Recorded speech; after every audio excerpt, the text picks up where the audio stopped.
Unity of Houston is an inclusive church where we seek to understand and live the teachings of Jesus and other spiritual masters. At Unity, we welcome all people from all spiritual paths and every walk of life. We celebrate the diversity of our city and of our world, and we teach love, tolerance, and oneness, seeking to live in harmony with open minds and open hearts. Wherever you are in your spiritual path, you are always welcome at Unity. Join us and discover that the life of your dreams is already within you.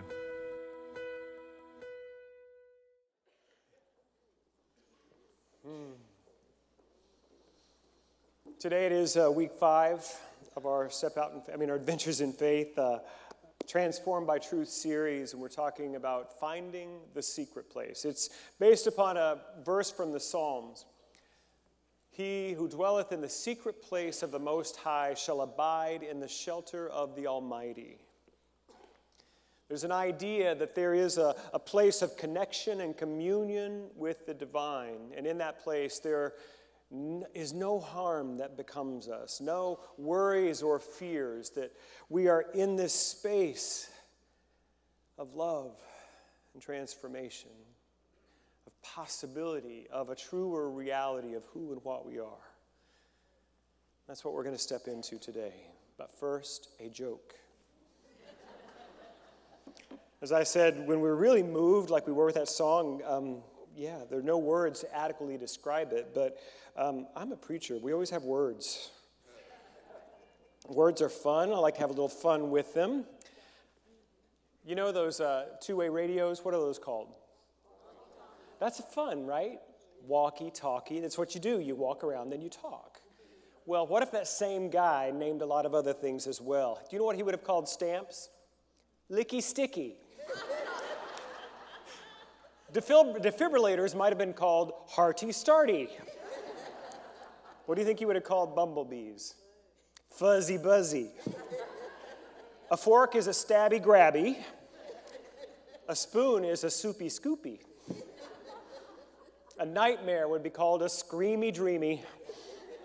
And last one, a pregnancy test would be a maybe baby. Isn't that great? Oh, Internet, you're so good to me. Emily Cady writes in chapter 9 of Lessons in Truth, at the great heart of humanity there is a deep and awful homesickness that never has been and never can be satisfied with anything less than a clear, vivid consciousness of the indwelling presence of God. That is a bold statement. It says that every human being has a longing for that communion, that connection with God. In a dualistic faith, it's all about the relationship, and that I have walked away from God and now I long to get back with God. And in unity, and that's a beautiful metaphor too, because I have felt that way, where my consciousness has shifted from communion and unity and oneness into separation and duality. But what we teach and what we believe is that I have always been and forever will be where I always have been, in the center of God's presence, and God's presence is in me. I am one with it. And so it is in my consciousness that I need to come back to knowing this connection. That is the homesickness. That is the longing, that I have forgotten who I am. How many were here Friday night for Deepak Chopra? Quite a few. So when he talked about this, he said that we are the dreamer. That what we think of as our life is really all of these circumstances and conditions of our temporal existence, all of the cares and concerns of our human life, and that is just the dream. Who we truly are is the birthless, deathless, changeless expression of God's own nature. We've forgotten, but part of us knows. And that's the longing. That's the desire to be in the secret place of the Most High, to take some time away from the cares and concerns of the world and step into a knowing that all that I need is already here within me. I heard it described once that there is a God-shaped hole inside of us, and many of us try to fill that with other things. The approval of others, relationships, money, work. That's just my list. You can add your own. All of the things that we seek to create and have, to acquire, so that we feel like we got what we wanted. And it will never satisfy. Because who and what we are is spirit. And what we're seeking is spiritual remembrance and connection. Now, having said that, we are a positive and practical faith teaching. We do understand that when we know this truth, we can demonstrate it in the world of our affairs and conditions. And we can create circumstances in the realms of our relationship and our health and our finances that more perfectly reflect our divinity. Amen? But sometimes we get stuck out here. We're trying to manipulate the condition, and we forget that we start in here. It's like walking up to the mirror to comb the hair. That's what we do. If I can just get all of that stuff out there in the right place, then I'll be fine. Change their thinking, change your life. It doesn't work.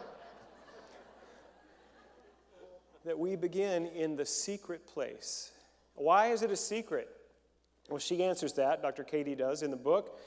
It's not secret because it's shh, don't tell. It's because nobody can open the door to that place but you.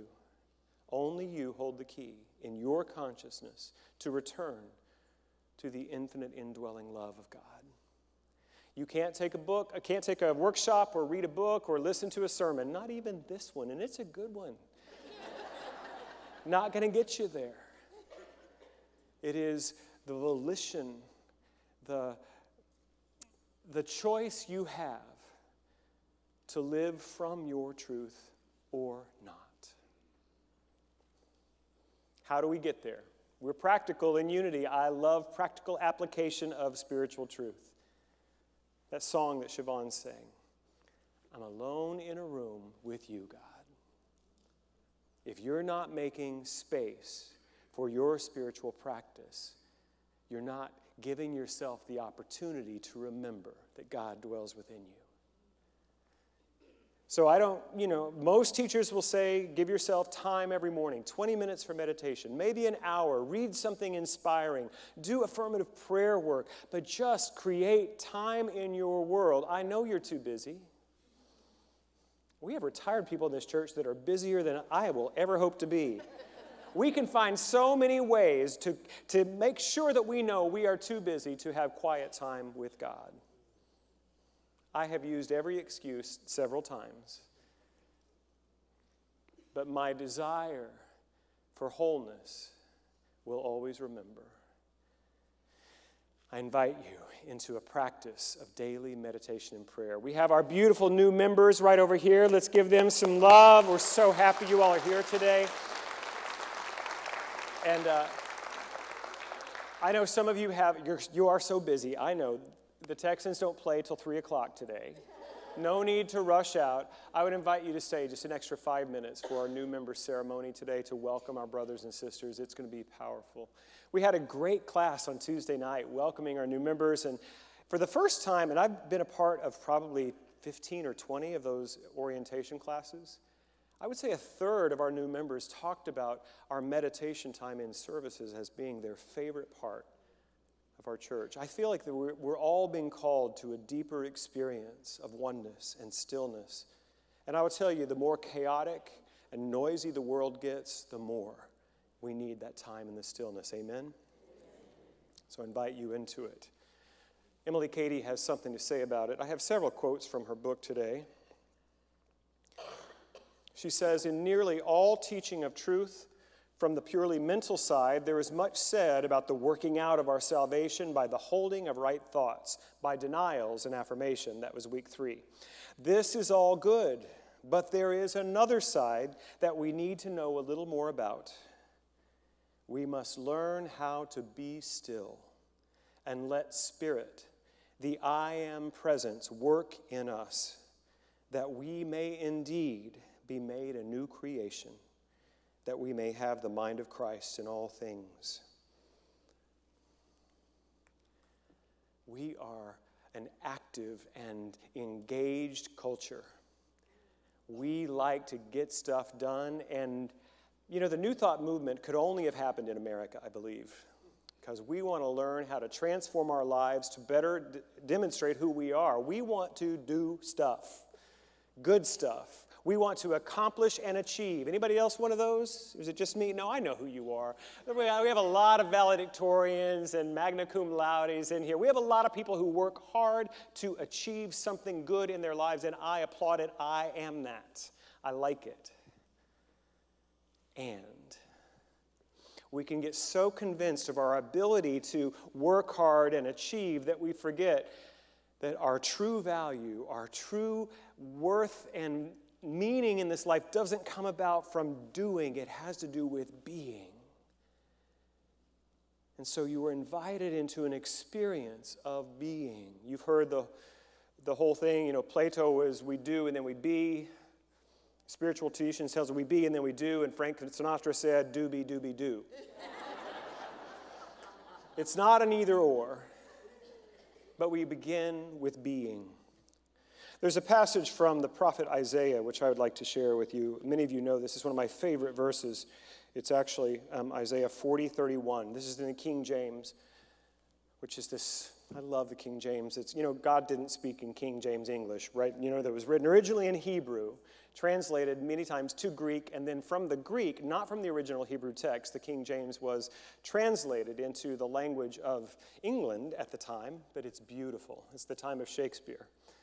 But they that wait upon the Lord shall renew their strength. They shall mount up with wings as eagles. They shall run and not be weary. They shall walk and not faint.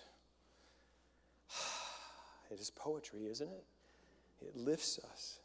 Here's how it's read in the NIV, the New International Version. And there's a little bit longer passage I want to share with you, starting with verse 28. Do you not know, have you not heard, the Lord is an everlasting God, the everlasting God, the creator of the ends of the earth. He will not grow tired or weary. His understanding no one can fathom. He gives strength to the weary and increases the power of the weak. Even youths grow tired and weary, and young men stumble and fall. But those who hope in the Lord will renew their strength. They will soar on wings like eagles. They will run and not grow weary. They will walk and not be faint.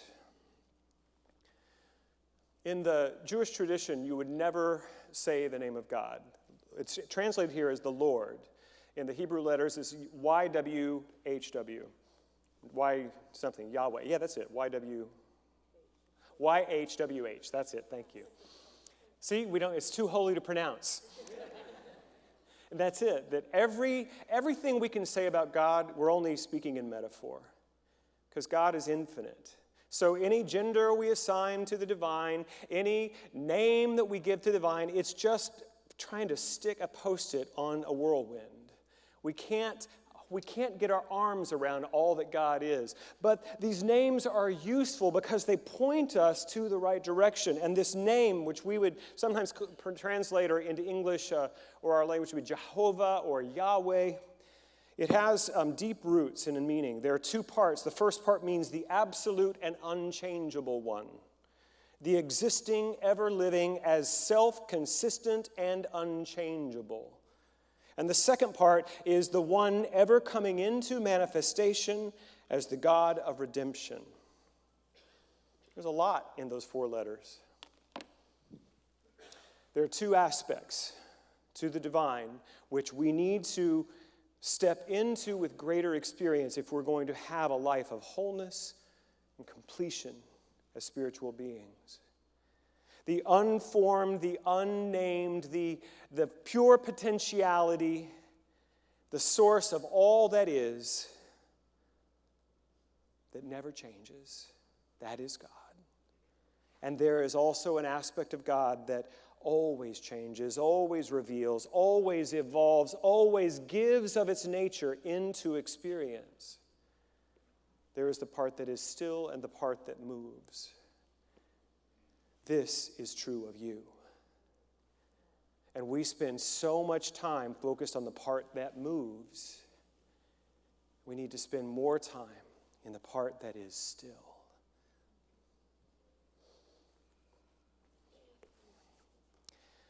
I'm going to talk about baseball.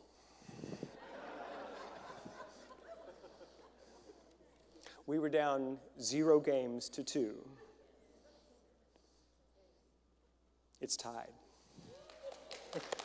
2 games all. I believe that the Astros must have meditated and remembered who they are in God. That would explain it. That they have had a remembrance and are expressing the fullness of their true nature into a baseball game, right? Must be what's happening. Emily Cady describes it this way: there is an inworking and an outworking. We spend so much time focused on the outworking. I'm going to name my good and claim it. I'm going to write my list of things I want. I'm going to create a vision board. I'm going to make it happen. I'm all of this out here. And there's an inworking in which we simply allow the Holy Spirit to move through us. And what I'm trying to show us today, what Emily Cady is trying to show us, what the writer of Isaiah is trying to show us, that if we wait upon the Lord, then we rise up. If we first place our attention on our spiritual connection, then when we move out into the world, we do so with greater power, greater peace, greater possibility. Remember who we are and act from that remembrance. In the Taoist tradition, there's a beautiful, one of the short little chapters, I don't know what they call them, the little statements in the Tao Te Ching. There's a beautiful thing. It says, the Tao became the one became the two became the three became the 10,000. There is an evolution of becomingness, but it starts with one. And even in the two, we never talk about two-ness. We always talk about oneness. Let's talk about two-ness for a second, can we? It is the two-ness where we actually inhabit physical space. Have you seen the symbol of the yin and the yang? This is a Taoist and Confucius symbol, but it has to do with this understanding that within the one there are 2 complementary pairs. There is a being and a doing. There is a feminine and a masculine. Our friend Karen Russo, who's been here to speak to us many times, she's talking about healing our money lives, and she says that there is a divine feminine and divine masculine. The divine feminine is about awareness, gratitude, thanksgiving. The divine masculine is about choice, intention, and action. And what I'm here to remind us today, that if we will take time to sit in the stillness first, then our choice and our action will be informed by the truth of who we are and not the egoic need. The mind will tell you it needs stuff, right? In order to be okay, it will need stuff out there to be different, people out there to be different, bank accounts to be different, and the being nature of who you are knows better. So we remember who we are, just like Alex Bregman. Nice Jewish boy from Albuquerque. I'm sure that he was doing his meditation. I have no idea. I mentioned last week talking about, one of the reasons I love baseball is because you can't be perfect at it. It's just too complex and too difficult. So the really great hitters, they strike out or they foul out or they don't get a hit 2 out of 3 times. Well, Alex is in a slump. Been one of the top hitters in the league. He's really, every time he gets up to bat, even in Washington, I heard people chanting, MVP, MVP. But 1 for 14 in this World Series. So a good hitter is like, 1 out of 3, 1 for 14. His batting average before last night, 7th inning, was .097. A good average is like 0.3. .097 he was batting. He comes up to the plate with the bases loaded. What could happen? See, he came up to the plate with the bases loaded in Game 3, too. And I don't know if you remember this, but they actually intentionally walked Michael Brantley so they could hit, because they knew Alex was in a slump. And they pitched to him, and he grounded out to end the inning. That did not feel good. And Carlos Correa they said that he saw that. He's like, uh-oh, look out, Washington, because he's going to remember. And last night, he remembered. Grand slam, home run. Astros won 8-1. It was a great, thank you. Now let's pass the offering. I'm sorry. For those of you who are not sports fans, like my beloved partner doesn't get it at all. And will just hide when I have the TV on and this stuff. But there's something about it that is a beautiful metaphor. And last night they interviewed Alex Bregman. And he said there's a lot of failure in baseball. And he speaks from experience. 1 for 14 in the World Series. And that's why that success meant more. It demonstrated who he was. I'd like to read a story to you, a poem by the great Sufi poet Rumi. Rumi was born in 1207, so this is over 800 years old. Translation by Coleman Barks, who is a contemporary translator of the ancient text into English. When you give a noble falcon to a fussy old woman who knows nothing of falconry, she will clip its wings short for its own good. Young man, where has your mother been that your toenails have gotten this long? She does not know those talons are how the falcon hunts for its food. The old woman fixes him tutmage, dumpling stew. He won't touch it. Too good to eat my tutmage, huh? She ladles some broth and holds it under his beak. Her anger builds, and suddenly she pours the ladle of hot soup over his head. Tears come from those beautiful falcon eyes. He remembers his former life, the king's love whistle, the great circling over the ocean, the distances that condense so quickly to a point. Falcon tears are food for a true human being, perfume for Gabriel. Your soul is the king's falcon who says, this old woman's rage does not touch my glory or my discipline.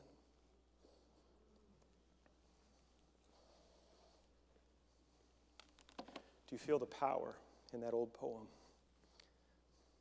I gave a book of Rumi poetry to a friend of mine in Reno years ago, and I was teaching a class soon after, and we were sharing, and she shared that this story had moved her, had convicted her.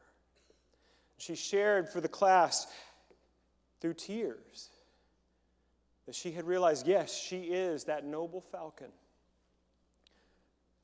who has forgotten what it's like to soar, whose wings have been clipped, who has lived a life of limitation and struggle. She said, I am that. But she said, I realize too, I am also the fussy old woman.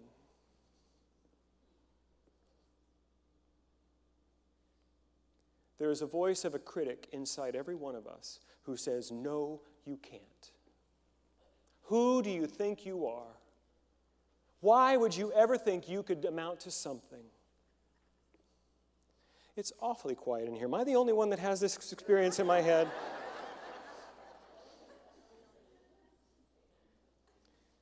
There is a soaring, majestic, proud, invincible spirit in you to bring who you are into the world with no shame in your game, to give your gift.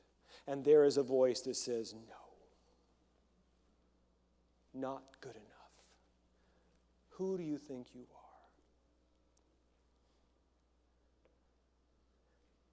Do you know who you are? You are the very light and love and power of God incarnate,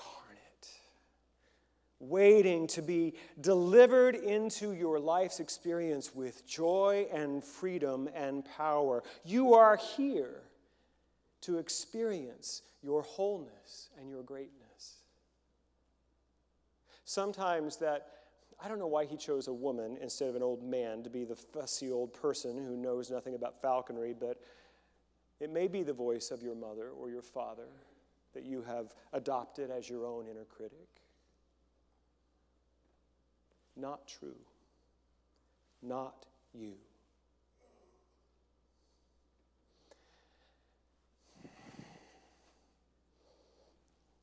These people, our new members, have stepped into a conscious agreement and commitment to be a part of a community that knows we are falcons, that knows that we have greatness within us. That's who we are. I don't know if anyone has told you today that they know that about you. I'm here telling you. I know who you are. You are the very magnificence of spirit.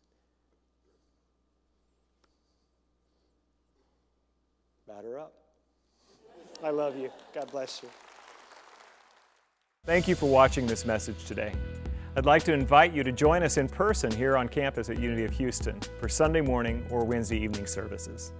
If you can't be with us here on our campus, you can still join us live on Facebook or on our website, unityhouston.org, Sunday mornings at 11 a.m. Central.